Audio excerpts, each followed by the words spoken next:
So if you have a passion for sports, then think about getting involved in STEM and improve everyone's game on and off the field. Get inspired at shecanstem.com. Hey, I'm Keith Spira from NOLA.com and the Times-Picayune. My guest this week on Let's Talk is piano player John Cleary. John, is there one word that sums up New Orleans piano? No. Well, all right, we'll try and fill in some more of that answer this week on Let's Talk.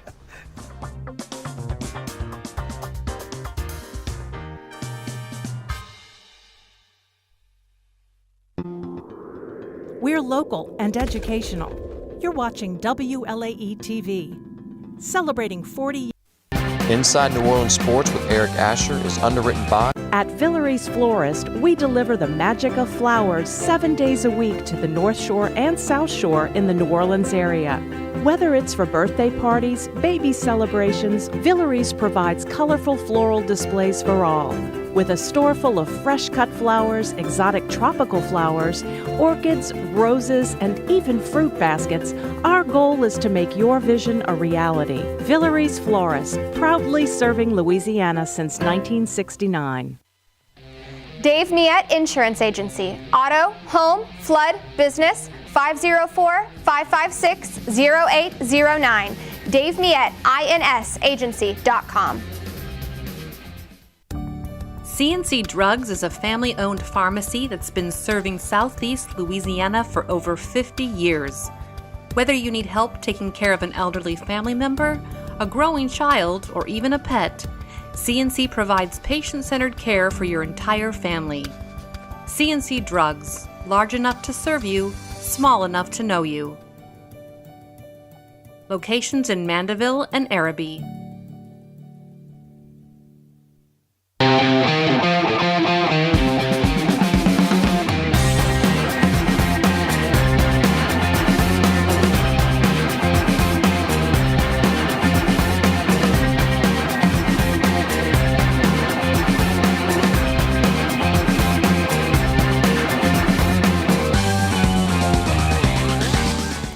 Good evening and welcome to another edition of Inside New Orleans Sports. I'm your host, Eric Asher. Over the next hour, we'll cover all the home teams as we always do. Saints, LSU, Tulane, Pelicans. To break it down for us, two of the best we have in the state.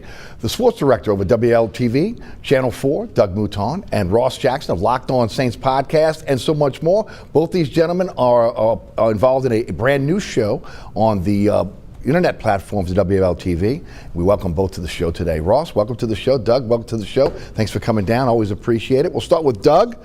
Doug, thanks for always for joining us, and tell us a little bit about what's going on at Channel 4. And you two guys have a brand new show that we want to let everybody know a little bit about as well. Yeah, Ross and I are doing a show called The Ultimate New Orleans Sports Show, where it's kind of a combination of WWL and the Locked On Podcast Network. We're both owned by the same parent company. The Locked On Podcast Network is huge. It's literally every sports team and every major sport, and we're going to connect with them. Now, most of what we're going to do is going to be with Ross and with Jake Madison from Locked On Pelicans and with Matt Moscona from Locked On LSU, and talk about local sports. We're doing that on the WWL Plus app, which is a free app for any TV.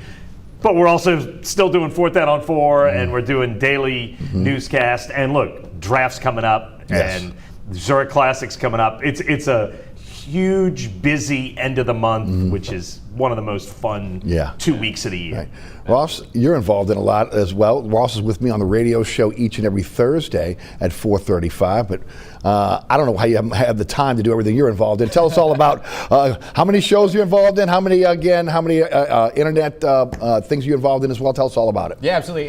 In addition to our new launch of the Ultimate New Orleans Sports Show, I'm also the daily host of the Locked On Saints podcast, which is a 30-minute podcast covering the New Orleans Saints and the New Orleans Saints only. Just a big focus on everyone's favorite team here in New Orleans. And so that is a 7-day-a-week, 1 episode a day, 30-minute show. We've added to that same podcast feed, which is available wherever you get your podcasts and on YouTube as well. We've added to that same podcast feed a show we call the Saint Squad. So it's Dylan Sanders from over at Saints Wire, myself, John Hendricks, who is also a friend of the program here over at Athlon, and then former New Orleans Saints wide receiver Lance Moore. 2 episodes a week, Monday morning, Thursday morning live streams, just just breaking down some of the other things and having a lot of fun as well. So we've added that to the mix. And then I do written work as well as the beat writer over at LouisianaSports.net, which is covering LSU, all Louisiana sports, but I focus as the Saints beat writer there. Now the new show, the Ultimate New Orleans Sports Show. Let's talk a bit about that again, the concept, and again at the end of the show, little cocktails, right? Yeah, have to do it. Well, we kind of broke it up with the first segment of the show, and this may change, but the shows we've done so far is Ross and I talking Saints, and then the show that will hit streaming today. Jake Madison, we break down the NBA draft, talk Pelicans. The third segment, we talk LSU baseball. Then the fourth segment is the one where Ross and I, one of us, and maybe we're bringing bartenders on too, we're making a cocktail and giving one final take. We call it Last Call, which is, I don't know, it seems like a very New Orleans idea. Very, very much Ross so. and I both said, if we're going to do this, let's just make this as much fun as we possibly can. So we're making some of our favorite drinks while we give our last call. And of course, again, anybody knows Doug is master mixologist. Master mixologist. I wouldn't say master, but pretty close. But I'm a good amateur, I would say. And we have special guests in the studio today. Again, the Lancaster Broadcast Club from Madisonville, ages grades 3 to 6. Welcome to the show today. Again, our future broadcasters.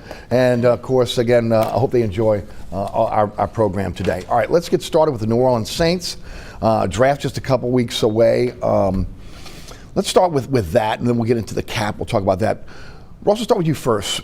Needs for the New Orleans Saints in this upcoming draft, in your opinion? Yes. Everything. Yeah. Every position. Yeah. You know, like there's not really a position where you walk in as the New Orleans Saints going into this year's NFL draft with 9 selections, 6 of which in the top 150, and say, we don't have to worry about that position very much. There's every position that they can give some attention to. I think the biggest ones that you're probably watching are wide receiver, probably cornerback, right? They lost both their starting corners from week 1 of the 2024 season since the trade deadline, where they shipped Marshawn Lattimore off to the Washington Commanders. And then, of course, Paulson Adebo, who was the other starting corner, signed away with the New York Giants this offseason. And so corner feels like a good spot. Getting a big-bodied wide receiver makes sense. Maybe adding to that tight end room. And I'm very curious about how they feel about their future in depth at linebacker. Not a position that gets highlighted very much, but one that I feel like is a good class in this year's draft, but also kind of a need for New Orleans in terms of where they're headed. So really, there's not a lot of misses in this draft. If you're swinging at any position, you're hitting a need. I agree 100%, but I think the mode of this Saints team in this draft has to be, this is a 2-year build. You cannot go into this draft saying we need X, Y, and Z.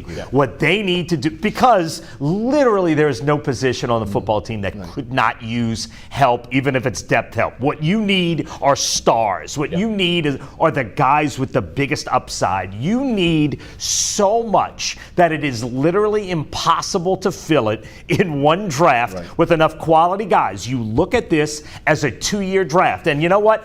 I think they need 2 or 3 more offensive linemen, but you know what? If it doesn't fall right and you don't feel those guys, don't reach for them.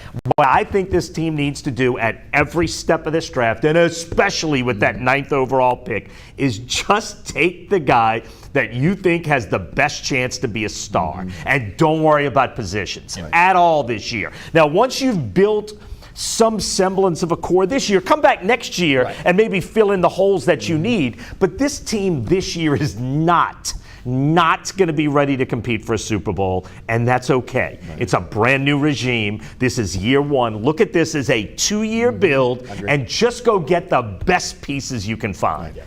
Been a lot of talk about the quarterback position over the last couple of weeks. Again, almost from national media to local media. Would the Saints go for a quarterback at 9? A lot of those that are involved in the draft believe, again, Shedeur Sanders may fall now to 9. Jackson Dart may be there. There are some that believe that both those players, again, maybe again that's a little high to draft them. Some believe that's going to be right where they need to go.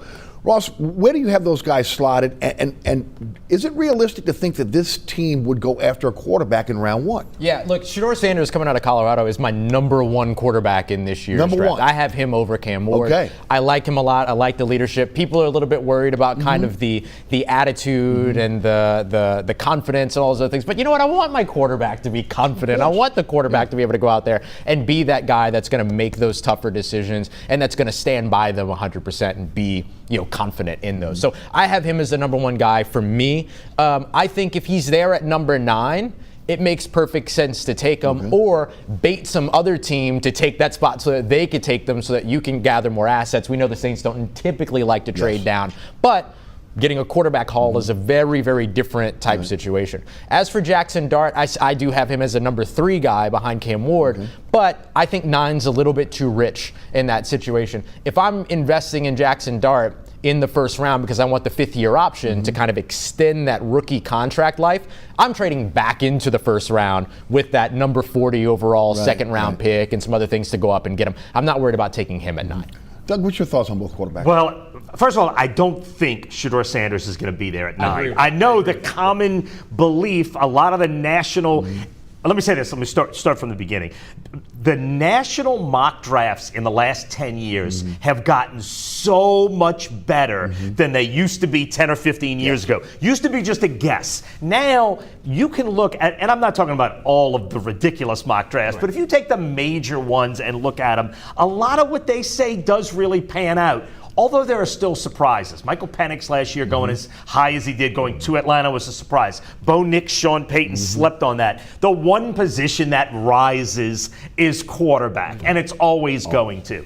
I don't think Shedeur Sanders is going to be there at 9. I think if he gets past 4 or 5, I think somebody will see the Saints and trade up to 7 or 8 to get to him. So first of all, I don't think he's going to be there. If he's there, 100% go get him. This team is not going to get to a Super Bowl until it has its quarterback. Whether you get the quarterback this year or next year, you got to get a quarterback, and you hopefully won't have a top 10 pick next year. This might be your best shot to take a shot at a franchise quarterback. I agree with Ross 100%. I love Shedeur Sanders. I think he's the guy. The knock on him from a football standpoint is that he holds the ball too much. It's what Caleb Williams did wrong last year, and it hurt in Chicago. He got sacked so many times. Shedeur Sanders understands that criticism. He's already working on it. Josh Allen was one of the worst in the NFL at that, has gotten significantly better to the point that he won the MVP last year. I think it's a fixable problem. I love Shedeur Sanders, and I agree with Ross again. I don't think Jackson Dart is a number 9 overall pick. I think somewhere at the end of round 1 or into round 2. Certainly, if you're picking in round 2 and he's still there and you didn't take Shedeur Sanders, he's a great gamble. And there's a huge middle class to this quarterback class in rounds 3 and 4. Saints have 2 picks in round 3, 2 picks in round 4. If it doesn't work out with Shedeur, somebody jumps in front of you, and I would not trade up. I wouldn't mortgage everything to move up. If he falls to you, take him. If not, look for one of those guys, whoever you think has the biggest upside in round 3 or 4, but you got to keep taking shots at quarterback because the only way to get to a Super Bowl is with that quarterback. Ross, break Sanders down for us. Yeah, I mean, okay, so you're looking at a guy that's 6'1", just a little bit over 200 pounds, has shown with sacked over 90 times in the last 2 seasons, some of which because he's held onto the ball too long. Very valid criticism around him, as Doug said, something that he's working on. He also had a terrible offensive line in front of him over in Colorado. Deion Sanders built a lot in Colorado. An offensive line was not one of them. And so I think you're looking at a guy that is able to make big time throws, that doesn't necessarily have what we would call the big cannon of an arm, but he does have an NFL arm. He's an elite ball placement guy, and he's an elite accuracy guy. And listen, you can throw the ball 70 yards all you want, but if you can't hit the guy 5 yards away, I don't really care. And so if you have the opportunity to get a guy like that brings accuracy, even though there's questions about whether or not he can launch it 60 yards down the field, I think that's an okay concession for a team that's looking to be more meticulous to get down the field and work their way into the end zone to be able to invest in. I think the other piece that you're looking at with him too is just durability. Not only did he get sacked 90 times, he got up 90 times. And I think that's the other big piece to his game that maybe gets a little bit maybe a little bit less shine than maybe it deserves because of all the different things that we look at with him from a pedigree standpoint, a DNA standpoint, and being a quarterback, is that every single time that he got knocked down, he got right back up and oftentimes was finding the end zone a couple of plays later. And I think somebody with that big play mentality is something that the New Orleans Saints would absolutely benefit from, because it's hard to find and pick that personality out of this roster right now. Doug, can you anything? Yeah, those are Drew Brees I was characteristics. Right. It is elite accuracy. I think it's 74% completion rate. And also there's a stat in modern analytics, off-target passes. He was one of the best in America at the tiniest number of off-target passes. Throws very few bad balls, incredibly accurate. Has a good enough arm. Those are three things you always said about Drew Brees. Now, the one thing Drew Brees was elite at was getting rid of the ball incredibly fast, and that is what Shedeur has not been good at. And again, it's a criticism he understands. It's a criticism that Cam Ward has the same exact criticism. Caleb Williams, the number one pick last year, had the exact same criticism. I love him athletically. I think he's athletic enough. He keeps his eyes downfield. He can run when you need to. I think he could be a guy that Kellen Moore could work with in a big way. Again, I wouldn't reach for him, but if he comes to you at 9, you have to find the guy. If you want to get to a Super Bowl, got to find the guy to be a franchise quarterback. And it would be a great situation for him, because he could come here, sit back with a young offensive coordinator, learn. No burden to start, no burden to play right away. And if he's ready to play halfway through the season, 2/3 of the way through the season, that's great. This would be a great situation for him. And Dion said that at the pro day. He was asked about New Orleans. He said, that'd be a great situation. Well, of course, again, he's not going to be asked to start immediately, right? Will not. That'll be Derek Carr's job this year. He can sit behind him for a year and learn, and then next year, again, assimilate into the starting lineup. Absolutely, and he gets just as much patience, Shedeur Sanders does, in this scenario, or in this hypothetical, as Kellen Moore gets patience as a first-time head coach, which is a great, again, to echo, it's a great situation to be in. It's rare, very, very rare. That you don't have to win right now. Because look, the one thing about the Saints organization that I am 99% sure of is they understand where they are. They are self-aware enough to know we're not going to the Super Bowl this year. And the goal this year is not to win the division. The goal is not to get to the playoffs. The goal is to get to a Super Bowl. And that's not going to happen now. So the long-term goal has to be the primary goal this year. And that's why if you can get that quarterback, get him. Yeah, this doesn't feel like a 17-game season. It feels like a 34-game season. I'm already thinking 26. Yeah, 2 years. Jackson Dart, talk about him, what his attributes are. Yeah, again, he's around that same size of like a 6'1", 6'2" passer, but 220 plus pounds, durable guy. And he plays out of structure really, really well, which is today's bread and butter when it comes to the collegiate quarterback. The big thing is going to be, can you get him to read through his progressions, see the entire field, and operate in a pro-style offense? But that's not exclusive to Jackson Dart. And I'll tell you, there's not a single coaching staff in the NFL that says, we can't teach that guy that. You know what I mean? Every coaching staff is going to very much feel that they can get that out of Jackson Dart. And Jackson Dart might be one of the most Jalen Hurts-esque I was just going to say that. I was just going to say that. He can run the ball well. He's got good size. You could run a lot of the... I think you could run all of that Philadelphia offense that Kellen Moore ran with Jalen Hurts with Jackson Dart. I think he is super similar from a skill set, from what he can do. Jalen Hurts might be a little more powerful, but Jackson Dart runs with authority and runs well. And also played in the Southeast Conference. And that's the big thing, right? Like when you have the opportunity to, when you're a college player and you're making that leap from the collegiate level to the pro level, if you're playing at the SEC college level, it's still a big leap, don't get me wrong, but it's a far smaller leap than coming from, Wyoming like Josh Allen did. No doubt. It's a very, very different situation. And so that's my overall thoughts on Jackson Dart, is that he can kind of fit the most familiar parts of what Kellen Moore just did, which I think is a really interesting fit. The more accurate quarterback, Sanders?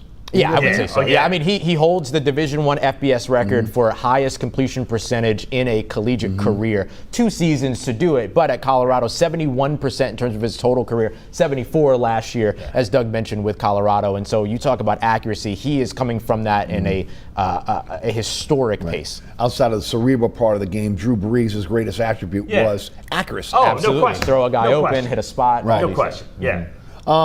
quarterback needy teams that are drafting before the Saints that you think may take a shot at, again, the top two quarterbacks? Let's say top two, because again, I agree with you. Dart's probably a second-round pick or late first. Yeah, I mean, Tennessee Titans, of course, at number one. We believe they're going to take Cam Ward. Okay. Number two overall is the Cleveland Browns. They're obviously QB needy. They have no solution at quarterback right now. Although the Kirk Cousins connection and everything is interesting, but you can't rely on that. If you have an opportunity at 2, you take the opportunity at 2. The New York Giants picking at number 3 overall. I'm not convinced Russell Wilson and Jameis Winston are really going to be your long-term options. They're probably your bridge guys, but Brian Daboll, Joe Shane, the head coach and general manager they're on kind of a short leash. And so how do you extend that leash? You get a rookie in the building and say, well, he needs time. So I think the Giants aren't out of that conversation. I think the Las Vegas Raiders, they can't look at Geno Smith as a long-term option, even with the extension. And even the New York Jets, who draft at number 7 overall in this year's draft. That's 5 teams ahead of the New Orleans Saints that are there already, let alone the trade-up. And then getting to 8. Look, getting to the number 1 pick, you got to give up so many assets that very few teams can do that. Getting to 8 is not that hard. So when you talk about teams that need quarterbacks or teams that might be able to do it, literally you're talking about the entire NFL, if they want to be motivated enough, can probably get to 8. So, which is a big part of the reason I don't think Shedeur will be there at 9. Although CBS Sports and the NFL Network and draft Pete Prisco and Dean Kleinschmidt's son, who I'm drawing a blank for, Rhett. Oh, Rhett. Right. Both of those guys believe that Shedeur will be there at 9 and that the Saints will take them. Like major mock drafts. So maybe they will, because I believe the mock drafts more than I used to. But I don't see it. I see somebody moving up. If it's not the Jets at 7, somebody moving up at 8, if he doesn't go 2 or 3 or 4. And I'm not so sure that's not the New Orleans Saints strategy either. Let's be really, really loud about quarterback at 9, force a team to move up ahead of us to take one of those quarterbacks and knock one of those other elite players down to 9 because we want options at 9, right? Like there's a gamesmanship to the NFL draft that isn't often openly discussed, but it's very much a part of the situation. Last time we saw a franchise-type quarterback that the Saints had an opportunity to be able to draft was Patrick Mahomes. Again, and Kansas City jumps in front of them. And the Saints ends up with Marshawn Lattimore, which is not a bad pick. But again, Mahomes changed, again, the trajectory of the Kansas City Chiefs. Is there a quarterback in this draft that can do that, in your opinion? Not all by himself. I don't think all by himself. But you'd have to look at the entire draft class, what happens next year in free agency and that draft as well. I don't think that there is one of those quarterbacks in this draft that comes in and immediately makes you a Super Bowl contender. But I do think that there are quarterbacks in this draft, Shedeur Sanders included, being guys that get you closer to what you need to do to build out that archetypical type of a team. If I remember correctly, Patrick Mahomes did sit his first year, right? But look, comparing Mahomes is the best of his generation. Without question, one of the best 10 of all time, depending on who you want to argue with. And there's no one in that draft. So comparing anybody to him is sort of unfair to them. Somebody in this draft might turn out to be that guy, but that's a really difficult comparison for anybody. I'm kind of an old Jim Finks type guy, right? I want to build up front first, okay? And if you look at the Philadelphia Eagles and again how they made it and won a Super Bowl, they built up front. To me, I think that's the direction the Saints need to go. Offensive line, defensive line, thoughts. Yeah, I think that you could absolutely do that in this year's draft, especially with 6 selections in the top 150. I don't think that there's an offensive lineman that makes sense at 9 for where they are, but there are defensive linemen. So we were several. And so we were working out this kind of gamesmanship scenario of let's convince a team to trade up ahead. What that could potentially do is knock a guy like Michigan's Mason Graham, the big defensive tackle that's versatile, disruptive, improved Michigan's run defense, but also contributed as a pass rusher. The New Orleans Saints were 31st last year in run defense, abysmal in that area of the game, and it had just gotten worse and worse and worse since 2017 when they were on top of the world in that metric or in that statistic. And so if you can get a team to trade up ahead of you to open up a spot for a guy like a Mason Graham to fall, home run at 9, in my opinion. But I do think offensive line, especially in this year's draft, which isn't like the prettiest draft in terms of the big quarterbacks and the blue blood talent and all those other things. There's maybe 3 or 4 blue blood guys, and in my opinion, the quarterbacks aren't any of those. So I think that the thing that you're looking at next is, can you get starter talent in this year's draft? And you more than certainly can. And you can get starter talent into day 3 of this year's draft. So lots of opportunities to still be able to address those trenches and do what smart teams do, which is build from the inside out.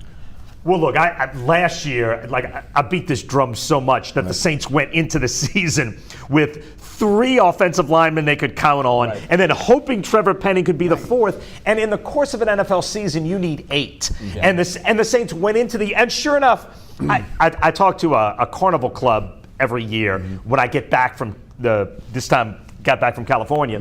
And the one thing I said was, I like a lot of what the Saints have done, but if anybody gets hurt on the offensive line, they won't win. They can't beat anybody. And if Derek Carr goes down, they won't win another game. Because I had them text me back and say, the 2 things you said would happen were both right. I agree 100% on building up front, right? One of the things I like about Kellen Moore is what he built at Philadelphia was a run-first offense, right? And it was built around the run. And if you use that same mindset, Trevor Penning is a far better run blocker than pass blocker. Tali Fuaga as a rookie was a better run blocker than a pass blocker. Eric McCoy might be the single best interior offensive lineman in the NFL as a run blocker. Cesar Ruiz is incredibly athletic as a run blocker. I love what you can do with that offensive line. Look, people disagree with this, but I think Will Campbell of LSU is on the table for the Saints at 9. Whether you move Fuaga inside or play Will Campbell inside, I think all of those guys are athletic enough that you could have some positional versatility. And if you think he's the superstar in this group, take him because you can use him. If somehow Mason Graham falls to you and you think he's the superstar, take him. Find the guy. Look, if Ashton Genty, if you think he's the superstar for the next 5 or 6 years, take him. Take whoever you think has the biggest upside at whatever position. I love building up front, for sure. And the Saints have been good in the first couple of rounds at offensive linemen. McCoy and Ruiz and Fuaga, and even Penning was not a bad pick. I still think maybe not a good pick. Jury's still out. The other 3 are unquestionably good picks. So you know how to draft that spot if it's an offensive lineman. And defensive line, you certainly need help. Ross just said it. You're not good enough there. So if the Saints decide to build up front, I am totally okay with all that. Ross, looks like, again, with Brandon Staley coming in, they'll be morphing to a 3-4 over the next 2 seasons, as Doug has been talking about. Players that may be available in the first 2 rounds on defense that, again, would be able to play in a 3-4 and be able to help them to be able to move from, again, the 4-3 to the 3-4 over the next 2 seasons. Yeah, and look, the good news for New Orleans is that there's a ton of guys that fit these profiles. Mason Graham, somebody that we discussed already, he can play that 0-1 tech, 0 tech being the person that lines up immediately over the center. 1 tech is kind of shading over the shoulder, playing sort of that interior, but can also be what we call a 3 tech pass rusher. So he's lining up in between the tackle and the guard, trying to generate pass rush pressure, kind of the Brian Brzee mold. You pair him and Brian Brzee, you have a really disruptive interior. And when you go to those odd fronts, I'm sure one of those guys is more than happy to put their hand in the dirt and play what we would call kind of a heads-up 4, playing over the tackle, over on the outside. Then you have these speed rushers that you can add that are more stand-up, win with bend, win with athleticism. James Pierce Jr. out of Tennessee, 6'4", 250-ish pounds, just an incredible athlete at the position. I believe he ran a 4.47 if I'm remembering correctly, but he was in the 4.4 range for certain.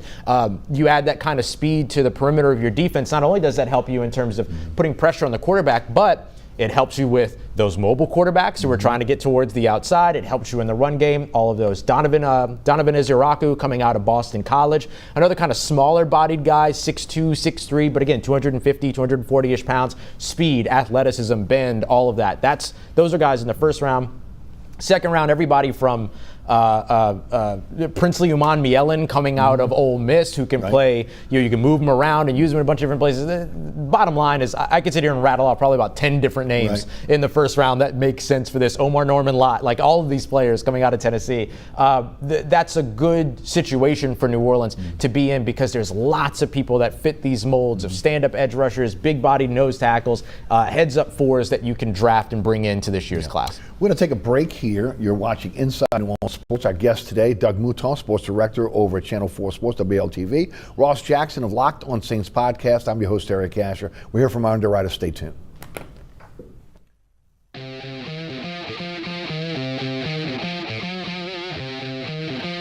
Located at 3701 Iberville Street in Mid-City is Katie's Restaurant and Bar. Open 7 days a week, Katie's offers daily specials for lunch, dinner, and Sunday brunch. Serving New Orleans cuisine such as fried shrimp platters, grilled redfish, and a fully stocked bar. And don't forget about our expanded event seating and local entertainment. Featured on the Best of Food Network's diners, drive-ins, and dives, Katie's Restaurant and Bar. Burkhart's Air Conditioning, Heating, and Refrigeration has been family-owned and operated since 1989. Burkhart has energy-efficient solutions and offers brands such as Mitsubishi ductless AC units and Amana, the only manufacturer with a lifetime unit replacement warranty. Burkhart's offers maintenance bundle packages that include servicing your AC, generator, and tankless water heater. For more information on the services Burkhart's provides, visit acpromise.com. Burkhart's Air Conditioning, Heating, and Refrigeration, providing comfort for life. Welcome back to Inside New Orleans Sports. I'm your host, Eric Asher. Doug Mouton, Ross Jackson, our guest today. We'll continue our Saints talk. We were talking about going to the 3-4. And Doug, again, based on the personnel they have, it is going to be a 2-year process. Oh, no question. I mean, look, going back to what you need linebacker help. And it's a shame because the Saints have drafted linebackers really well. Zach Bond and Caden Ellis being two of them. That the team with the Saints, Jeff Ireland's team that drafts guys, are not the guys who coach the guys and use them. Right. Those were draft successes that were coaching staff failures, that they didn't use those guys properly. Zach Bond goes to Philadelphia. He's a huge piece in winning a Super Bowl for the Eagles. So those guys are now back on the table. 3rd, 4th round. I'd expect a linebacker, in maybe 2 in this group. You expect DBs, you need defensive line help, you need offensive line help. A tight end wouldn't surprise us, a running back wouldn't surprise us. You got to get a wide receiver. I've literally just named your entire team. And you need a quarterback of the future.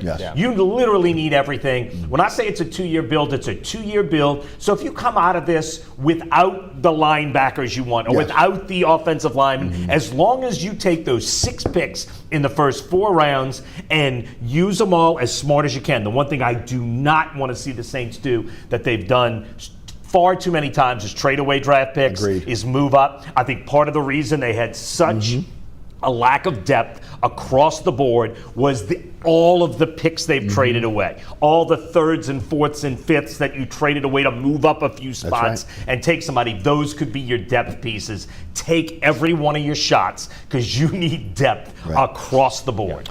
Strength of the draft. Wow. Yeah, running back is really, really deep and really, really talented. There's something like 30 draftable running backs they expect in this year's draft. I don't know if 30 of them actually get drafted, but guys that have draftable grades. Tight end is really, really strong. All the way from the top with Tyler Warren, all the way down to the bottom of the draft with guys like Jackson Hawes, Thomas Fidone, some of these other kind of more quintessential blocker type tight ends. So I would say tight end is really deep.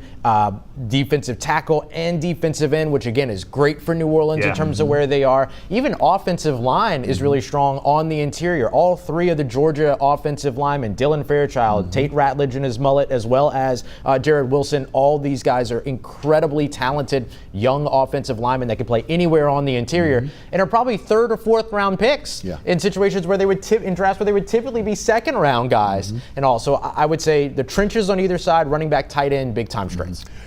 Saints created a tremendous amount of cap room. Right now, last time I checked yesterday, it was $27.8 million. What are they going to do with that money? I think the goal with that money is obviously $5 to $7 million of it goes to your rookie class, right? To your draft as well as your undrafted free agents.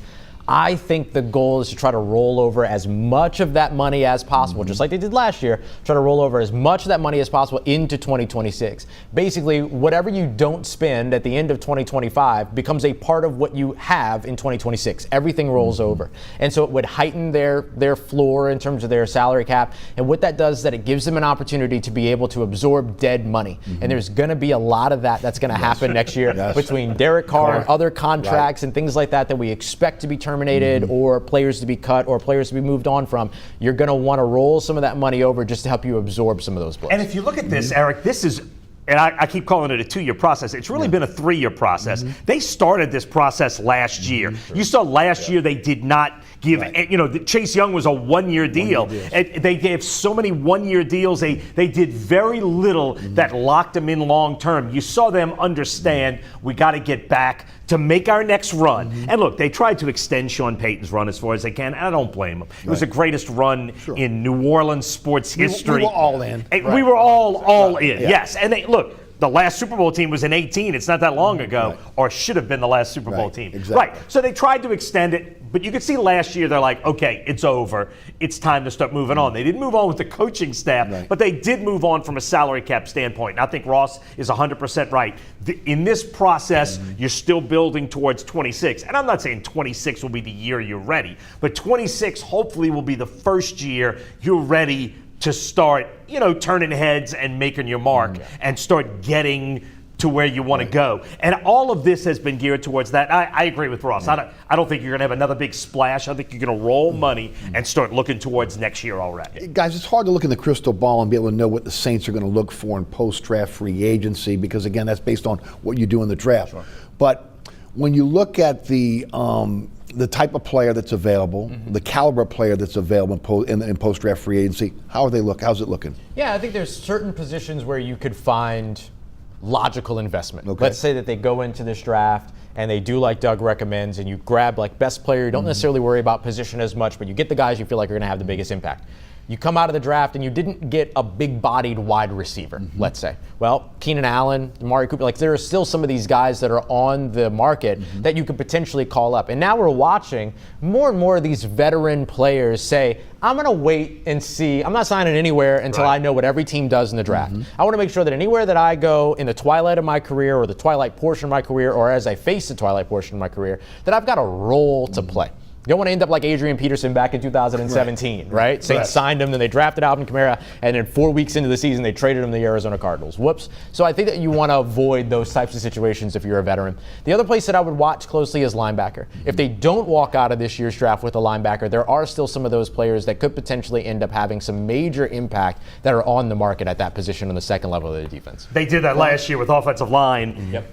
Too much, counting on post-draft guys, counting on Lucas Patricks and Ali Udoh, and it wasn't good enough and it didn't get it done. Right now, your offensive line, you might be at 5 guys that you're okay with a few possibilities. I would definitely think they're still going to be in the market on the O-line, almost no matter what they do in this draft. But a lot of those guys, the good thing is once you wait to that point, a lot of those guys you can be able to get on one-year deals. Yes. Yeah, You're not spending big money, and you can fill in the holes. And again, the goal is not to. You're not going to get to the Super Bowl in 2025. So however you piece it together this year, I'm okay with that, as long as you put some pieces in place with those 6 draft picks in the first 4 rounds. And those one-year deals work exactly with the Saints scenario, what they're trying to do right now in terms of building this roster short-term and looking at the long-term as well. Yeah, and I think you can see a little bit of a focus on the long-term too, right? They re-signed Chase Young, 3-year deal. They re-signed Juwan Johnson, 3-year deal. They signed Justin Reed, 3-year deal. They traded for Devon Godshaw, who's still got 2 years left on his contract. You can see a little bit of the okay, here are the cornerstone pieces that they want to rely on over the course of the next couple of years to manage the transition, but otherwise, you're seeing where they're handing out the one-year deals and how the one-year deals from last year ended up benefiting them in this year's free agency class. Pardon me. Doug, I was really critical last year of going into the season without a veteran backup quarterback. Spencer Rattler has experience now. They may go for a quarterback in this draft. Do you anticipate them, again, going with a veteran backup or going with Spencer Rattler or maybe, again, a rookie coming in? No, I don't see them signing a veteran backup. I see them in this draft. Like I said, there's a huge middle class of quarterbacks. Ross and I both believe this because we've talked about it, that Jalen Milroe of Alabama is the best of that class. Now, he's a hit or miss. And there's no guarantee he's going to hit, but he has elite upside that could hit. Like, he's a guy who's a great gamble to me, not in round 1. But beyond, especially if you could get him in round 3, let's say he's a great gamble because he's a guy with a big upside. What I would expect is the Saints to try someone in that middle class of this, and that could be Kyle McCord in round 5. Like, there are options beyond. There are 9 quarterbacks that I wrote down as good enough to be even in those first 4 rounds, those first pick 6. I expect them to take a shot at a rookie quarterback in this draft. It's the way you get to a Super Bowl. You got to keep taking shots at quarterbacks. I don't think they've given up on Rattler, but I also don't think Rattler's shown that he can be a Super Bowl quarterback either. So I would expect it to be Rattler and maybe a rookie coming in at this point.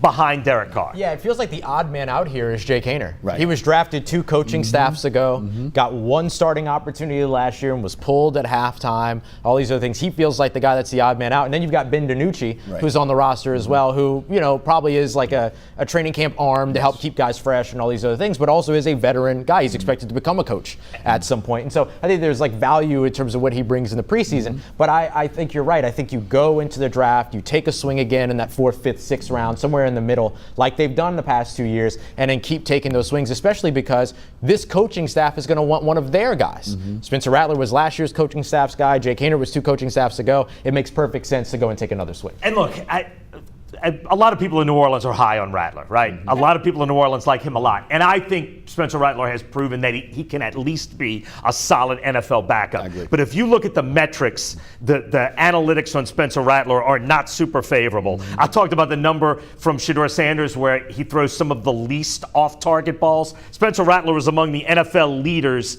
in a stat called bad passes. That just balls that were just missed, just completely off target. There's a lot about Rattler's game that would give you pause, and certainly you cannot push. I don't think it's smart to push all your chips in with him. I'm not saying he can't be a good NFL quarterback. I'm just saying he did not show enough analytically that you're like, oh, this is our guy. Maybe he can be, but at this point, you got to take your shots at quarterback. Yeah, I don't think the ship's passed on him yet. I'll say that for sure. No. I agree with you. I agree with you that he can still, there are things to work on and all these other pieces, as you mentioned. But I agree with you that there's still an opportunity for him to be a pretty solid. And I think he's going to be in the NFL for 8 or 10 years. I think he's going to have a long, fruitful NFL career. Will he ever be an elite NFL quarterback? I don't think you can watch what you saw and say yes. I think you watch what you saw and say, he's got a shot to be pretty good. And if you're looking for your Super Bowl quarterback, I don't know if he's the guy. And so that means you got to keep churning that pool. Keep going. Yep. Last question about the Saints, and I go back to the draft. Tyler Warren. Talk about him. There's a lot of people believe that, again, if he falls to the Saints, you got to run to the podium and get him. Why? I think you run to the podium and get him depending upon who else is on the board. But to me, he's one of the 4 elite players at the top of this draft. Non-quarterback, right? There's, you got to include Penn State edge rusher Abdul Carter, probably the best player in this year's draft. Travis Hunter, maybe the most electrifying player in this year's draft coming out of Colorado as a corner / wide receiver. I wonder if we're double scouting him a little bit. Like, is he actually 125% of what we expect in the NFL, or is he just 75% and 75% at 2 different positions? You know what I mean? I wonder which one of those things it really is. And so I think, but I put Tyler Warren and Ashton Zinti along that same class of top tier superstar potential talent. And I'll be clear. When it comes to Tyler Warren, it's not just because he can also take some snaps as a wildcat quarterback and has done some work out of the backfield. I think his usability as a guy in line, in the slot, and out wide, his willingness to block, his athleticism, his ability after the catch, his route running ability, all these different things that you could do with him fit right in with what Kellen Moore has seen some of the most success with some of these other tight ends throughout his time. Dalton Schultz, as well as Jake Ferguson, as well as Dallas Goedert just last year, who put a hurting on the New Orleans Saints, right? In the time that he is far more athletic than any of those guys. Right, and and that's the other piece on top of it. So I think he's a little bit more slight than you'd like, but I think that that's part of the training over the offseason. I'm curious about what his playing weight looks like and what his playing build looks like. I mean, we watched Juwan Johnson completely transform himself over the course of an offseason in his transition from wide receiver to tight end. I think Tyler Warren is one of the absolute best players in this year's draft, and depending on who else is on the board at 9, I think he would be a fantastic selection. Is he Taysom Hill 2.0? I don't think so, because I don't know that you necessarily bring him in and then ask him to do all those things, but I like what he can do from, and I'm talking about, when I say this, I want to be very clear. When I say this, I'm talking about a usage perspective and a deployment perspective, where he lines up on offense. He's a Jimmy Graham type. Okay. I'm not saying he's a Jimmy Graham. Right. I'm not saying he's Jimmy Graham, but he's a Jimmy Graham type. You can line him up in line, you can use him out of the slot, you can use him out wide, you can use him in all those different places that he might be the next tight end to go to litigation because he wants to be paid like a wide receiver, and you would be perfectly okay with that because of the production that you would get from him. So I think he's more in that range. The Taysom Hill game plan, every team in the league has tried to do this for several years. There's only one Taysom Hill, and I think there will only ever be one Taysom Hill. That might be true. And we don't know if Kellen Moore is even going to try to run that. Right. Yes. Right. I mean, that wasn't his offense. That's still Sean Payton's offense. And for me, Tyler Warren goes back to what I have said continuously, is that if you think he's the superstar, and even though that's not a position that you would, I mean, look, you had a nice combination with Juwan Johnson and Foster Moreau of receiving and blocking, and you'd be solid with those two guys if you don't add to the tight end room. But if he's your superstar, if he's the guy to help you get to the Super Bowl that takes you over you think can help take you over the top, then go get him. Yeah. And you're drafting him for beyond 2025, right? You're not just making a selection for 2025. Foster Moreau as well as Taysom Hill, both coming off of injuries. We don't know when they're going to be available in the 2025 season, and they're in contract years as well. We don't even know if they are members of this team in 2026, which I expect there to be a big roster turnover going into 2026. So a guy like Tyler Warren coming in and being behind those guys for a year, and then being next to Juwan Johnson for your future, most recent years, or most upcoming years, and then beyond is a big, I think, massive incentive. Let's shift to the other professional team here in New Orleans. The New Orleans Pelicans having a really rough season, 21-58 so far. It's almost like they've become persona non grata in the sports world here in New Orleans. But again, we continue to talk about it. Let's talk about the future of this team. And I want to start with you first, Doug. Do you anticipate any changes, first of all, in the front office? Yeah, that's a $1 million question. Or David Griffin? That's certainly the $1 million question. As it looks now, my guess is no, that you won't see changes. And I am not making a value judgment on that. I'm not saying whether or not you should make changes. I just know how the organization is operating. They see themselves as stable and grown-ups, and they don't make rash decisions. You do have some pieces in place. This is not the Dan Dickau Pelicans team that was completely talentless. This is a team with Zion Williamson playing some of his best basketball of his career and looking good and playing defense, and Trey Murphy, who took another young player who took major steps forward. You've still got Herb Jones on this team. He hurt all this year, but you are going to get him back. Those are three young pieces you figure to add. You've got a 50-50 shot at getting a top 4 draft pick, so you're going to add there. So this is an organization that has an ability, a better ability to turn it around quicker than some other teams who might appear to be this bad or who are this bad. The Pelicans have to own this record. They are this bad. But there are pieces that you think a turnaround could come quicker than what we've seen in the past, the Dan Dickau team, those years. So that's part of the reason why I expect David Griffin to be here. Now, if David Griffin's here, will he make a coaching change? That becomes up to him. And look, he might be buying himself more time with a change. So I think if I had to put money on it, right, because I always look at odds, I always look at numbers, I would say I think David Griffin is back somewhere between 70 and 80%. I think he's back. Would it shock me if he's not? No. And then the coach, I put Willie Green closer to 50.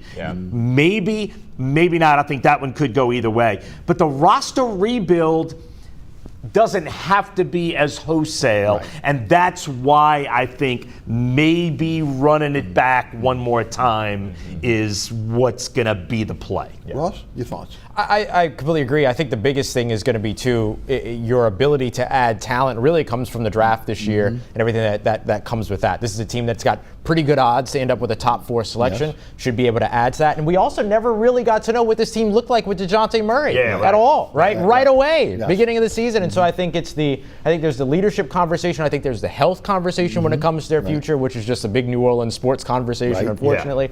But I agree in that it's either going to be either the pair of them back or David Griffin back, in my opinion. I think that's the way that this will end up. Doug, is there pressure on this organization now to make some kind of a change here?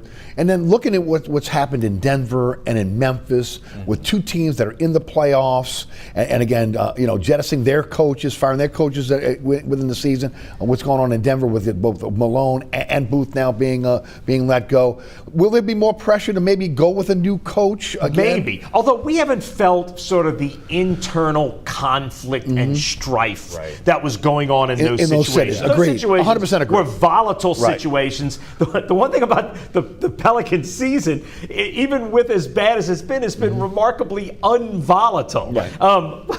Which is the white flag went up early. The white flag went up early.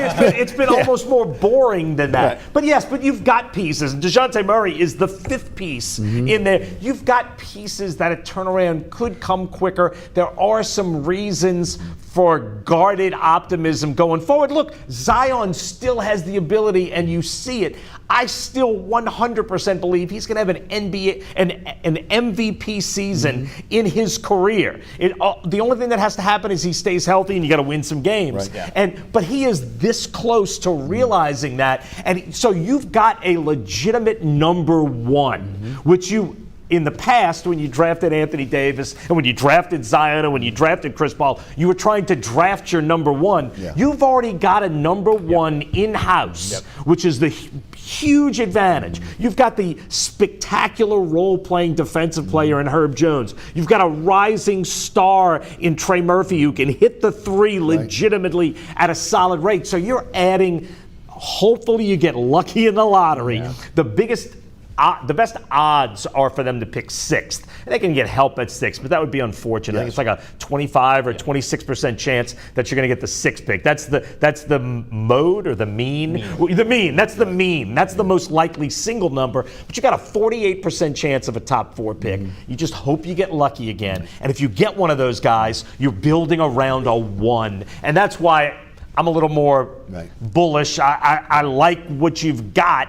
We need to see it together. And I don't think you're going to see the same kind of roster turnover because in a way they hurt themselves by getting rid of Dyson Daniels and by letting Najee Marshall go. You're talking about guys that have been solid role players, better than role players even for other teams when your depth has been terrible. So I expect them to keep the peace. Too, though. Of course it was. Of course it was. And their cap situation is not going to be great going into this next season, right? No. And so really, you are looking for this draft, or you're looking to see if there's opportunity to not necessarily make money, but go into luxury tax. I don't think you do that this year, but you do have the opportunity to still add a couple of other pieces via free agency. But they're not going to go out there and spin big. So I do think, no matter what, you're effectively trying to run this roster back in a healthy way. Guys, I want to play devil's advocate with Zion for a moment, okay? Yeah. You look at the lack of being on the court because of being injured. You look at, again, what he did this season when he was healthy. You look at it at the fact that right now his stock has probably never been higher in the NBA if you're looking around because, again, how he played when he was healthy. He played at an all-star level. There's no doubt about it. No question. Just no one saw it. Right, exactly. Exactly. But the GM saw it and the scouts saw it. No question. Inside the NBA, they saw it. So if there is an opportunity to sell now, do you sell now? You'd have to get a lot. Is what I would say. The Godfather offer, I agree. Yes, but I will say this too: legitimate number ones in the NBA are rare. Agreed. And man, could you imagine a Luka type situation where you trade him and then he has an MVP you almost season feel for like somebody that's else? Going to happen, though. Yes. And then if he ends up in a New York, if he ends up in a Los Angeles, all of a sudden, wow, he's healthy all the time now. He's playing great basketball. And I think he's going to wind up in one of those places. I'm sorry, Ross. In one of those places eventually. But look, I would want to run this, especially if I get a top four pick. I would want to run this through one more time and see. And look, let's say you don't get a top four pick. Let's say you start falling apart early in the year. Trading him at the trade deadline next year is going to be just as beneficial as trading him now. So maybe if it's fallen apart and it's January, okay, we tried it one more time. It's time to cash in the chips. And I'll go to you too, Russell. What I've talked about on the radio show, what I've talked about on this show is, again, the Pelicans know who Zion is. They know if he's truly matured. They know, again, if he's working out, if he's really dedicated to his craft. They know. They know whether it's time to cut bait or but to be able to. His body tells you something. It does. Different. His transformation this year. And I think a lot of the reason why we didn't see him this year was because of how bad the team was, not necessarily because of how hurt he was. That as well. And so I think that this this is the time right now to where you're looking at this and you're going, okay, it's the one in a hand, better than two in a bush situation, right? Trade him away to try to go and find another number one that you might not find is so challenging. But if he's in that place right now, it's where he's not only playing like a number one, he's taking care of his body like a number one. He's leading the team like a number one. He's holding space as the number one in every facet of his game at the moment. You got to see what your value is going to be with him and what you can get with him. And then I was going to say the same thing. Trade deadline if things start to fall apart, completely different situation. But right now, build around Zion. Don't try to build in lieu of. And I did want to mention again, they will be dealing with injuries at the beginning of the season next year. Murphy may not be ready to begin this year, and Murray will not be ready, and maybe till January. So again, they'll be having to deal with that. No doubt. Well, just quickly, with just about 4 minutes left in the program, talk some college baseball. Tulane 22-13, 5-4 in the AAC. They got UAB this weekend. UNO 15-15, 7-11. They got UNC Asheville, and of course LSU 31-3, 10-2 at Auburn. Great series this past weekend against Oklahoma. Look, this LSU team has all the signs. Okay, 31-3. 31-3 in baseball. Even when you're better than the other team, you're not gonna win every time. It's baseball. One guy has a good pitching performance. One guy gets hot at the plate. To have stumbled as little as they have is amazing. LSU right now has two legitimate number ones in Kate Anderson and Anthony Ianson. Two legitimate number ones in college baseball's highest level. That is elite material. Zach Cowan coming out of the bullpen has been a revelation. Those three guys, they don't walk anybody. They strike out a ton of batters. They're going to keep you in a ton of games, not to mention all the other arms. But those are the three guys that have. And then on the hitting side, you knew Stephen Milam and you knew Jared Jones, and you have added Curiel, the freshman. And then to me, the revelation on offense is Daniel Dickinson, who came from Utah Valley. You don't know how it's going to translate. He comes and gives you the Tommy White number 2 to your Dylan Cruz number 1, who of course is Jared Jones. He gives you the number 2 and makes Jared Jones better. So this is a team that can hit. This is a team that can pitch. This is a team that's solid defensively. This is a team. And they haven't stumbled, which means all you have to do is be pretty good the rest of the way, and you're going to get to play in Alec Box all the way to the College World Series. You get a regional and a super regional at home. I love this LSU team right now. About a minute. I think one of the reasons why they haven't stumbled as much too is the job of Jay Johnson. The coaching has been absolutely remarkable. The management has been absolutely remarkable for this team, and so I think that's got to be another one of those big dividing factors when they get to that opportunity to where they are hosting at Alex Box all throughout that postseason run. I'm really, really, really, I don't want to say pleased, but impressed, I guess, with the job that he's done, especially as a guy to where, there were some questions at one point about whether or not he was getting what he could get out of this team. And now he's brought almost an entirely unknown in. And real quick, more so than his team that won the championship 2 years ago, this team is his personality. This team is all business. This team's all baseball. There's nothing external or extra about this team. It's 100% like this, and they're 31-3. Before we wrap up, one more time, guys, tell everybody about the brand new show. You go. I did last time. It's the ultimate New Orleans sports show, everybody. No, we absolutely love it. We're so excited about this. It's a collaboration between WLAE-TV as well as the Locked On Podcast Network, which features a bunch of our local experts coming in to give insight on all of your favorite teams. Big focus on the Saints, the Pelicans, and LSU athletics, but we'll certainly do more looking ahead at different opponents. We had NFL draft experts, SEC experts, a ton. Doug and I getting to co-host that. Absolute fun. And we finish it off with a cocktail and our final thoughts. Every single show. Last call. With the last call. You came up with that name. That's a good name for the last segment. But it's a ton of fun, and it's something we're sort of still in the ramp-up phase of this thing. It's something that we hope to do a lot more and a lot bigger, and it's been a fun start. WLAE-TV Plus, right? Yes. We have two different apps, one for a phone and one for the TV. It's a free app for any smart TV, and you can watch a ton of stuff on there, including this show. Beautiful. Thanks, guys, for coming down. And Doug Mouton, Sports Director over Channel 4 Sports, and, of course, Locked On Saints podcast host, Ross Jackson. Ross will be with me on radio today as well at 4:30. First of all, we want to thank, again, the future broadcasters at Lancaster Broadcast Club out of Madisonville for joining us on our our program today. Again, you guys are welcome back anytime. And we look to see you again behind the dais one day, giving out the news and sports like my good friend Doug does. And of course, maybe again with the future of broadcasting and internet. This is the future right here. Everything he's doing is the future, no doubt. So again, thank you for coming down today. I hope you enjoyed the program. Thanks so much for tuning in. So many ways to catch our program now. There's a QR code on your screen that will take you to my website, ericasher.com, and also the WLAE-TV YouTube channel. Again, our program between Pelican Sports Television, WLAE-TV, WLAE-TV2. So many ways to catch the show. Set your DVR. You'll never miss the program. Also, again, you catch me on the radio, 106.7 The Ticket. Again, weekdays 4 to 6. You can listen live at ericasher.com. 106.7 The Ticket has our own app as well. iHeartRadio app, TuneIn Radio app, other ways digitally to catch the program, and also available at ericasher.com and the 106.7 The Ticket website. I want to thank the underwriters who make our show possible. Please continue to support our underwriters. We thank each and every one of them. And of course, the folks here at WLE who do a great job producing our program every week. Ron Yeager, Jim Dotson, Alex Chacon, Thomas Healy, and I got to say it, the best director on the planet, William Hill. Thanks so much for tuning in. We'll see you next week for another edition of Inside New Orleans Sports. Thanks for watching.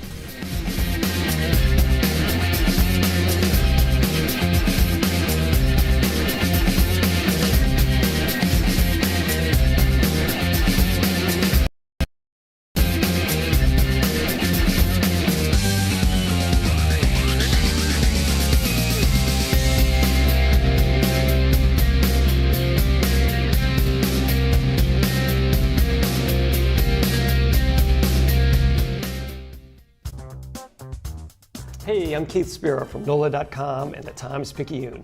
My guest this week on Let's Talk is piano player John Cleary.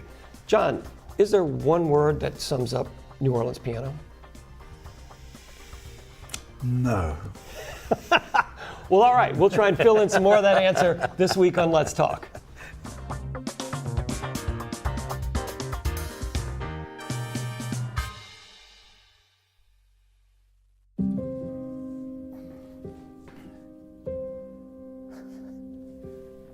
You're there for them. We're here for you. Find free care guides at aarp.org/caregiving. We're local and educational. You're watching WLAE-TV, celebrating 40 years of New Orleans public television.